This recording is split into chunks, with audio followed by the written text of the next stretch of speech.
Hello, আসসালামু আলাইকুম friend. সবাই কেমন আছেন? আশা করি সবাই ভালো আছেন। আমি আপনার দয়ায় ভালো আছি। আজকে আরেকটি লং ভিডিও নিয়ে চলে আসলাম আমি ঝুমুর আপনাদের জন্য। আশা করি ভিডিওটি সবাই পুরোটা দেখবেন আর কেমন হয়েছে কমেন্ট করে অবশ্যই বলবেন।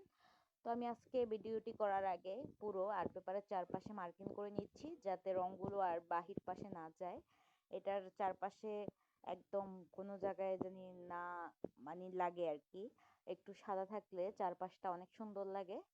এই কারণে আমি চারপাশে দিব না, কালারটা এক সাইড বাকি রাখবো চারপাশে। তো এটা একটা আলাদাই কিন্তু একটা সুন্দর লাগবে। আর আমি একটা মেয়ে আর্ট করছি, এই রশিতে দোলনায় দুলতেছে। প্রথমে গাছ আর্ট করে নিয়েছি, গাছ আর্ট করার পরে মেয়েটাকে রশিতে ঝুলিয়ে দিয়েছি আর্ট করে পেন্সিলের সাহায্যে। আর এখানে আমি কালার করে নিচ্ছি।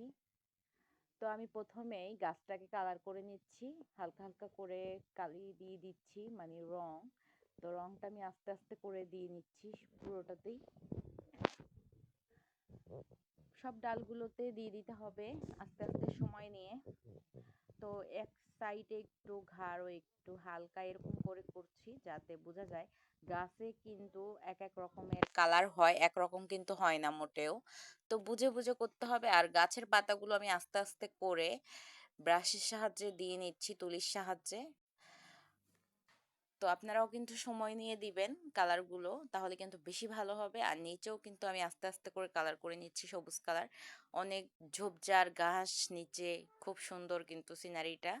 তো এটা আমার আরেকবার করেছি, অনেক ভালো লেগেছিল তাই আবার করলাম। ওদিকে সূর্যের আলো পড়েছে মেটার সামনে। তো খুব সুন্দর কিন্তু দৃশ্যটা, মনোমুগ্ধকর। আর এখানে দোলনাতে মেয়েটা দুলতেছে, এই কারণে আমি হলুদ জামা বানিয়ে দিলাম। আর এই সূর্যের আলোটা যেহেতু পড়েছে, পুরো চারপাশে পড়েছে, এই কারণে পুরোটা আরো কালার করে দিলাম গাঢ় করে। আর তারপর মেয়েটার জামাটা আমি আরেকটু লাল করে দিলাম, কারণ সব যদি হলুদ হয় তাহলে কিন্তু বোঝা যাবে না জিনিসটা। এই কারণে আমি মেয়েটার জামাটা আবার একটু লাল করে দিয়েছি গাঢ় করে। আর এই যে দোলনাটা, এটা আমি কালো করে দিব রশিটা। আর মেয়েটার চুলগুলো, এটা কিন্তু পেন্সিল দিয়ে করেছি বোঝা যাচ্ছে না, এখন একটু কালার করে দিলাম, এখন একটু বেশি বোঝা যাচ্ছে। চুলটা কিন্তু উঠতেছে বাতাসের সাথে। তো আমরা তো গান শুনি, হাওয়ায় হাওয়ায় দোলনা তোলে।